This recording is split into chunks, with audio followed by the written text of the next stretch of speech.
What's up, everybody? This is Rich from True Budget EDC and Prepping. Use your gear or lose your gear, because if you're not using it, you might as well lose it. So I just want to come on here and do a quick overview of my jump bag, first responder bag, volunteer fire department bag, medical kit, basically. Yeah, I'm into, trying to get people to be more proactive and build medical kits. You can buy them on your own, but then you don't get what you want. They're kind of generic. They kind of just throw whatever in there, and they charge you a ridiculous amount of money. So I personally think it's better to build your own kit, and then you got what you want, and you spend a decent amount of money, but it's budget oriented. I'm based on what you want and what you can afford. So, whereas if you get like a Stop the Bleed kit, it's going to charge you a ton of money because it's a government sponsored organization, and the government charges all kinds of money. So, anyway, this is the bag that I have right here. This is a Asa Techmed Ink Bag. It's actually a company in Long Island. So there you go, Grugs. They're down by you. Grugs from Legion Tactical Cutlery.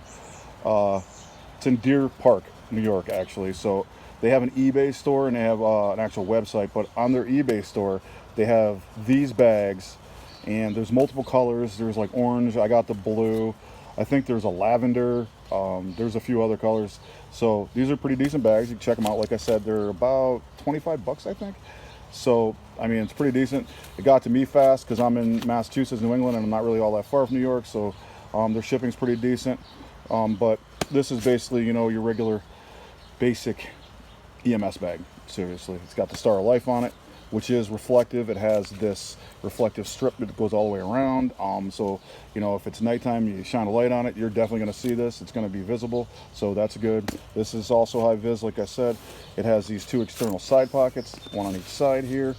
And then it has this Velcro pocket that's also retained by a couple clip straps. It also has a hand. It basically has a, handle there. And then it has a strap that is adjustable but not removable, so you cannot remove this strap. So, but this is a pretty decent bag for what you're paying for it. I mean, you can go on different sites. If you're first responder or military, you get discounts on GovX, but GovX charges triple the price anyway. So, yeah. So this is a good way to go. It's Asa Techmed Ink on eBay. So now you got these two clips. So there's a main pouch underneath this. If I can do this one-handed. I'm actually going to be getting a tripod pretty soon. I ordered one, so I'm just waiting for that to come in. But until then, I got to do it one-handed on my phone. So, yeah, it's got the Velcro strap right, hook and loop right here, and it's pretty sturdy actually. So that's decent. And then it opens up, and then once you get it open, it has this this webbing right here, so you can put things in here. This is elastic webbing, so this is pretty decent. I don't have anything right there now. I did have a flashlight on it, but I don't really need it because I carry flashlights anyway. So there's 1, 2, 3, 4, 5, 6 spots to put stuff if you need to. So that opens up, and then you have two flaps that open. On each flap, there's also another elastic strap. This one has a pair of trauma shears. These are just basic, generic, like $4 trauma shears. I actually have extras that I carry, but I just threw those in there. And then I just have your basic regular knife. I think this is a knife my son gave me. It's a Ozark trail knife, so I put that in there too. So when you get it, it basically doesn't, it has this, well, this isn't in there. This comes with it. It's an insert that's a divider, and you have to basically put it together. It just pops open. So you just pop it open and put it inside here. So it divides it into 3 actually, 2 smaller spaces and 1 big space. But then also there's space in between the actual bag and the divider, so you can get stuff in there too. So it's pretty decent. I got a lot of stuff in here. Then you have this front pouch, which you have a lot of stuff in here. I'm not really going to take everything out because there's like a ton of crap in here.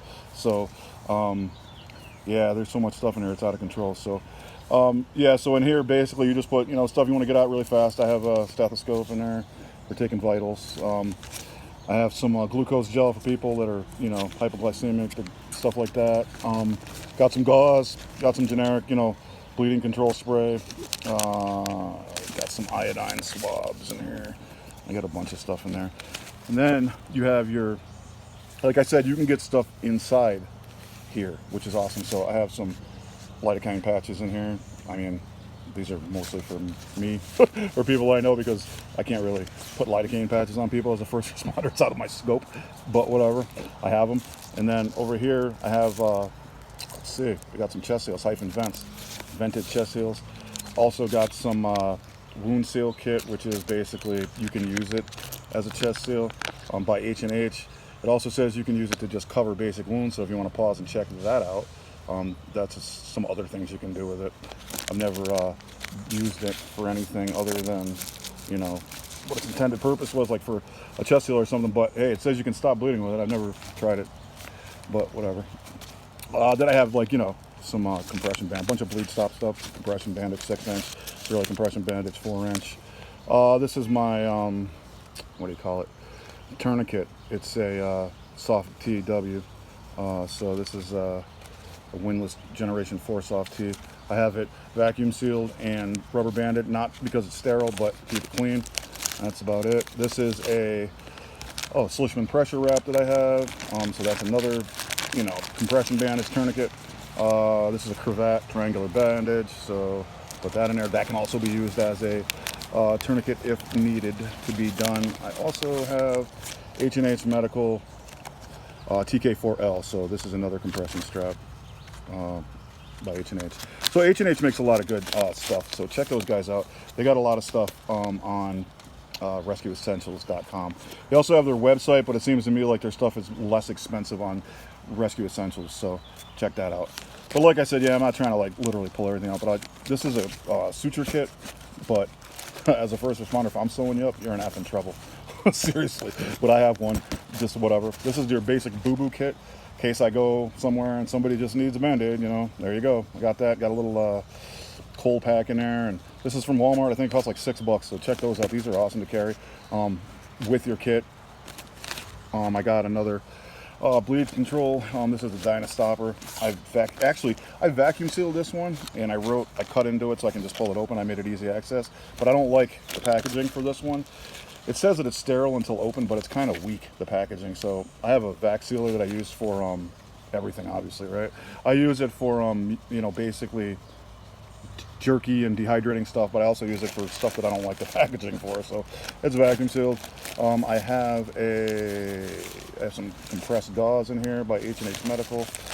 This is an OPA Berman Airway Kit, so that's for airway maintenance. I have an NPA. This is an NPA and some lube in there, so this is basically an NPA, goes up your nose, and a Israeli trauma pad upside down. I don't know. There you go. So these are like $5. But yeah, the NPA is good. If somebody has a gag response, you know what I mean? You can't obviously put this in their mouth because then they're going to puke. So if they still have a gag reflex, you don't want to use an OPA. You're going to use an NPA. So NPAs are usually the best way to go anyway. I just got both in case, you know, whatever. I got this. It wasn't a lot. It's got all the sizes on them. You can check these guys out. They also sell them on eBay, I believe. They have a store on there. So these are basically what the sizes are here, and it tells you. So it goes from infant all the way up to adult XL. So these are cool. It's good to have on you. Over here, I got a blast bandage, right? So this is a blast bandage by Tactical Medical Solutions. You know, in case somebody steps on an effing landmine, whatever. I got it. So this is something I just picked up in case. It's just a larger compression bandage, ABD. It's really for amputations, but whatever. I got it in case you never know. I mean, whatever. God forbid somebody does get their leg cut off. I got that. Also have a little Mylar blanket for, you know, hypothermic people. I got a lot of burn relief, so in case somebody gets burned, you can use this burn gel. So I have all of that. So that's cool. Stuff is hard to keep in here. Back here I have a SAM splint in case somebody needs a splint. You can mold it. You can use it as a C collar. So, you know, if you want to use it as a collar, mold it and C-spine, put it around them. That might work. It supposedly it works. I've never done it, but whatever. Also have some span gel, which is also for burns. So I have one of these in here, a whole bunch of other burn stuff. So that's cool to have with you. Something else in here? Nope, that's it. I thought there was something else in there. I thought it was down there. So I got all that stuff in there. I don't think I have anything on this side. So that's just some of the stuff I have in the inside of the bag. And then, like I said, on the sides, there's more stuff. Just a bunch of random little stuff like, you know, gauze pads. I got some more gauze pads. I got some stretch gauze, some cling. I have some iodine swabs, some medical tape. There's just basically a bunch of little stuff in there in case you need. You can just pull it out at the side. I have Ace Bandage for stretch. I got some antibiotic ointment, some small stuff like that in there. And then on the other side, I got, let's see, I got some rubber gloves. I got a pulse oximeter for SpO2 for your, blood oxygen. And some more gauze pads and maintenance medication. That's mine, actually. I don't know why I put that in there, but in case I need it, I guess I got my stuff in there too. So I also have some pain meds. But again, not supposed to give people pain meds out of my scope, but whatever. I carry it. You never know. People I know and stuff like that. So that's my bag that I use as a jump bag. That's just one of my, many med kits. I have a smaller stop to bleed kit in my truck. I made a kit for my wife. She has one in her truck. Yeah, I got kits all over the place. So it's better to have more than one in case you need it, because you never know when you're going to need it. You might be the first responder, the initial responder, so it's good to have. I mean, I don't know if you need all, as much as this, but it's good to have all this stuff and access, easy access like it is on the sides and in the front. That way if you don't need something, say I don't need a blast bandage, the guy didn't blow his leg off, he just cut himself. Well, great, I got some Band-Aids and stuff, you know what I mean, in here too. So I don't even have to open the Booboo Kit, but it's good to have, a bag with multiple pockets that are easier to access than the main pouch. So, because this Velcro is super strong, to be honest with you, it's hard to open. But at least your stuff's going to be secure in there. And like I said, you keep more of your smaller stuff on the sides because those are easy to get at. But anyway, this is the Asa Techmed Asa Techmed Ink. I'll try to link it in the description. On their eBay store, and it's a pretty decent bag. I've had it for quite a while. It hasn't exploded or fell apart or anything like that. So yeah, not too expensive. It's pretty good. So you can build yourself a jump bag or a trauma kit. Always remember, try to have bleeding control in there. Try to have something for tension pneumothorax for penetrating chest wounds, like a chest seal. Try to have something for breathing management, like airway management, like OPAs, NPAs. NPAs are good. And yeah, it's pretty much what you need. Get yourself some trauma shears and you'll be all set, as long as you have the bleeding, the airway, and penetrating chest wounds. All right, you guys have a good one.